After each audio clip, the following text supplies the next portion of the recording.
నేను ఆయన భార్యని కమలమ్మని 85 నుంచి ఈ ఇంట్లోనే మేము కాపురం ఉంటున్నాం. మాకు స్టార్టింగ్లోనే ఈ ఇల్లు మేము టెన్స్లో పనిచేసిన దానివల్ల నా భర్తకి ఇల్లు వచ్చింది. ఈ ఇంట్లోనే మేము కాపురం ఉంటున్నాం. నేను 3 పిల్లలు ఈ ఇంట్లోనే కన్నాను. ఈరోజు వచ్చి ఎవరో నా కొడుకుకి అక్రమం సంబంధం ఉండదని నా ఇంట్లో వచ్చి మేమిద్దరం ఉంటే నేను హాస్పిటల్కి పోయి వచ్చేలోగా ఇల్లు పగలగొట్టి గేటు పగలగొట్టి ఇక్కడ గోపి అనే ఒక అబ్బాయి అక్కడ అంబేద్కర్ కాలనీ నుంచి ఆయన అర్జున అని తర్వాత వచ్చి సుబ్రహ్మణ్యం అని ఈ పక్క వీధిలో అలిగేసని వీళ్ళందరూ వచ్చి నా ఇంట్లో నేను లేనప్పుడు 2 బీగాలు పగలగొట్టేసి ఉన్న డబ్బు ఎత్తుకొని పోయినారు. తర్వాత మేము డబ్బు అడగబోతే నీ డబ్బు పెట్టలేదు ఏం పెట్టలేదు అన్నాడు. నా భర్త సహారా ఇండియాలో పనిచేస్తాడు.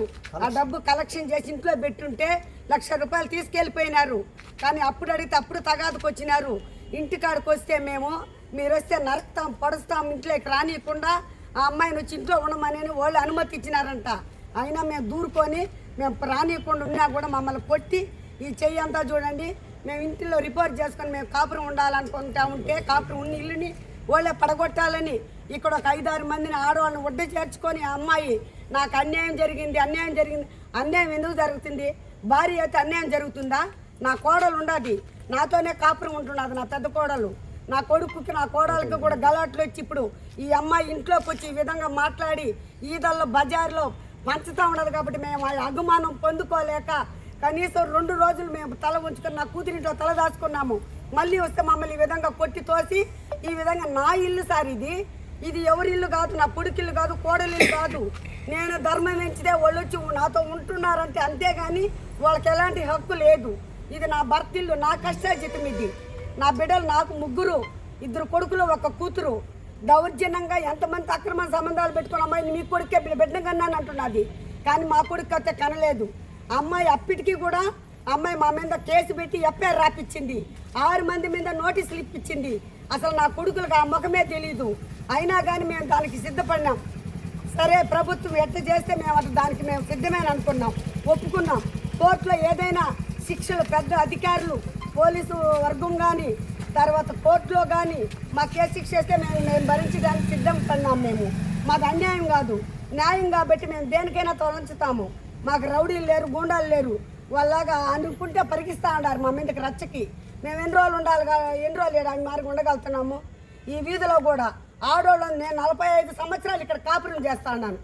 ఈ వీధిలో ఈ పట్ట నా భర్త మీద ఉండాది. హౌసింగ్ బోర్డులో కూడా ప్రతి దాంట్లో నా భర్త పేరే ఉండాది. ఇంటి పన్ను కూడా ఎవరు ఉండి ఇంకొకరుండి లేదు. ఫస్ట్ శాంక్షన్ చేసింది మాకే ఈ ఇల్లు. ఫస్ట్ నుంచి ఇక్కడే ఉన్నాం ఈ పోస్ట్ ఆఫీస్ వీధిలోనే. కావాలంటే ఎవరినైనా కూడా అడిగి చూడండి ఈ ఇల్లు ఎవరిది. పోస్ట్ మ్యాన్ కూడా అడగండి ఇల్లు ఎవరిది. మురగా ఇది నువ్వు దొంగతనంగా ఇప్పుడు వచ్చి పట్టా అడుగుతున్నావు, పోయి ఇంటి పన్ను అడుగుతున్నావు. ఇవన్నీ నీకెక్కడి నుంచి వచ్చి నాకు కనీసం మేము 10 మంది తిరిగి పెళ్లి చేసిన కోడలు నా కోడలకు లేని హక్కు నీకెట్టొచ్చింది? నువ్వు ఎక్కడో మరుగ్గా దాంకోనుండి ఈరోజు డబ్బుకి నాకు వరకు డిమాండ్ చేస్తున్నావు. కిలాడి లాగా డబ్బుకి అది 10 లక్షలు కట్టు, 20 లక్షలు కట్టాను మధ్యస్థాలు చేపిస్తున్నది. న్యాయం అయితే ఎందుకు జరగదు సార్?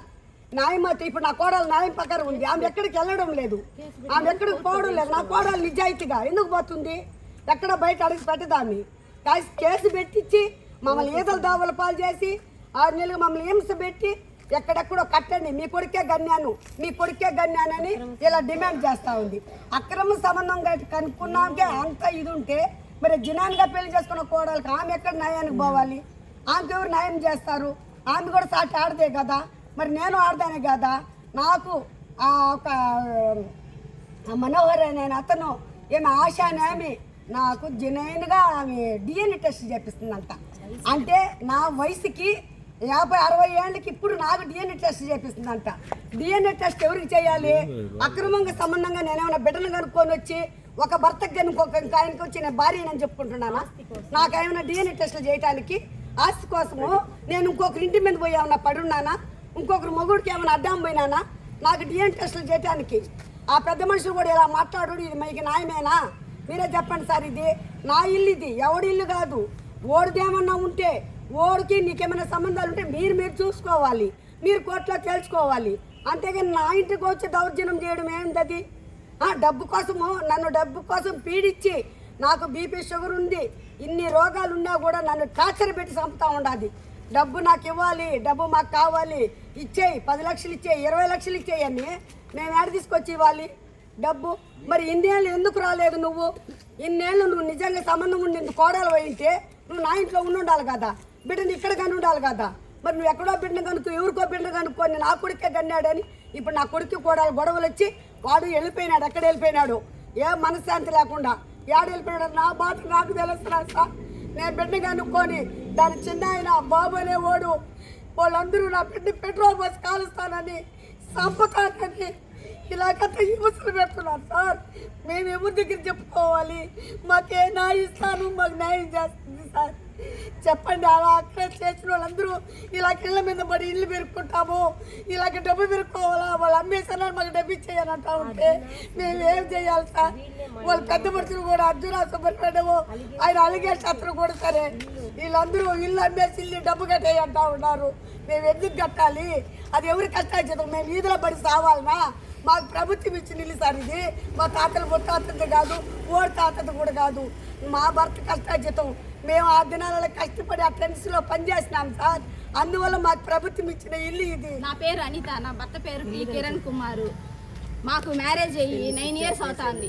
ఇది మా ఆల్బమ్. నాకు క్రిస్టియన్ మ్యారేజ్, అన్ని సాంప్రదాయాల ప్రకారము అందరూ వచ్చి మా అత్త మామ అందరి సమక్షంలో, పెద్దలందరి సమక్షంలో నేను కిరణ్ కుమార్ అనే వ్యక్తిని 2016లో వివాహం చేసుకున్నాను. ఇది నా ఆల్బమ్, మొత్తం ఆల్బమ్ ఉంది.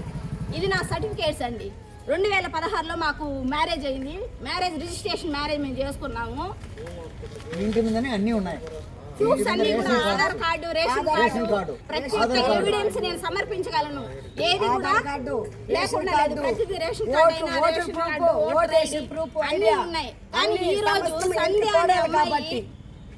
ఈ రోజు సంధ్య అనే అమ్మాయి ఒక అక్రమ సంబంధం పెట్టుకొని నా భర్త మీద వచ్చి నేనే నీ భర్తకి బిడ్డను కన్నానని అక్రమంగా నా పైన కూడా అన్యాయంగా కేసులు పెడతాం. మా అత్త మామల పైన, మా పైన అన్యాయంగా కేసులు పెట్టింది కాకుండా కుటుంబం మొత్తాన్ని 6 నెలల నుంచి మమ్మల్ని నిమ్మతి లేకుండా చేస్తా ఉంది.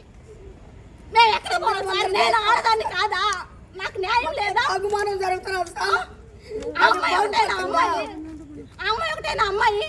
నేను అమ్మాయిని కాదా? ఒక జనసేన మహిళ అయితే ఎవరైతే నేను అమ్మాయిని కాదా? నాకేది న్యాయము? ఎన్ని సంవత్సరాల నుంచి ఇలా ఏడిపిస్తూ ఉంటారు మమ్మల్ని. 6 నెలల నుంచి తిరిగింది, కేసులు పెట్టింది. న్యాయం, నిజాయితీ, నిజంగా నా భర్తే తప్పు చేస్తుంటే, నిజంగా నా భర్తకు ఆ బిడ్డ పుట్టుంటే నువ్వు కోర్టులో తేల్చుకో. ఏదైనా ఉంటే కేసులు పెట్టావు కదా, రౌడీలు గూటాలు పంపించేది మిమ్మల్ని చంపుతాం, మిమ్మల్ని బెదిరిస్తాం, నీ భర్తను లేకుండా చంపేస్తాము, మీరేం చేస్తారో చేసుకోండి. ఏంది సార్ ఈ అన్యాయము? కేసు పెట్టావు, ఎఫ్ఐఆర్ చేసావు, ఏం న్యాయం కావాలి నీకు? ఎవరు చంపేస్తారమ్మా? వాళ్ళ చిన్నాన్న చెంగల్రాయులు, బాబు అనే వాళ్ళందరూ చంపేస్తాము, బెదిరిస్తా ఉన్నారు సార్.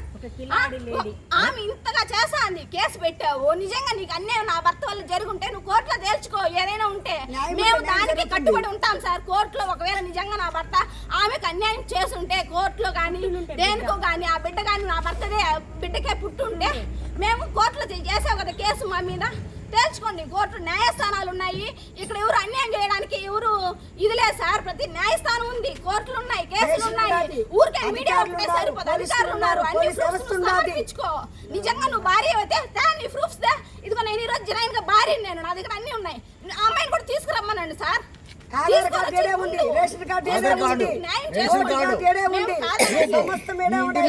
ఇప్పుడు నేను మహిళను కదా, నాకు అన్యాయం జరగలేదు. ఇప్పుడు నా భర్త 6 నెలలు అయింది, ఎక్కడున్నాడో తెలియదు. మా కుటుంబాన్ని చిన్న భిన్నం చేసేసింది.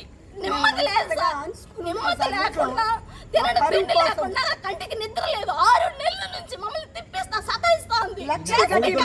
ఫిబ్రవరి నెలలో కోర్టులో తేల్చుకోవాలి. ఏదైనా ఉంటే మమ్మల్ని ఎందుకు ఇట్లా సతాయిచ్చేది? నన్ను నా భర్త కొంపట్టే కూల్చేసింది సార్. నిలవన ఎన్ని కొంపలు కూల్చిందో నాకు తెలియదు. నా కొంపట్టే నిలవన కూల్చేసింది, నెమ్మది లేకుండా చేసింది. ఏదైనా ఉంటే మేము ఒకటే విన్నపించుకుంటూ అన్నాం సార్. ఆ అమ్మాయి కేసు పెట్టింది. ఏదైనా కానీ కోర్టులు ఉన్నాయి, న్యాయస్థానాలు ఉన్నాయి, జడ్జి గారు ఉన్నారు. నిజంగా నీకు అన్యాయం చేసుకుని కోర్టులో తేల్చుకోమని దయచేసి మీరు మాకు కూడా న్యాయం చేయండి. నేను కూడా మహిళ, నాకు కూడా న్యాయం చేయండి సార్.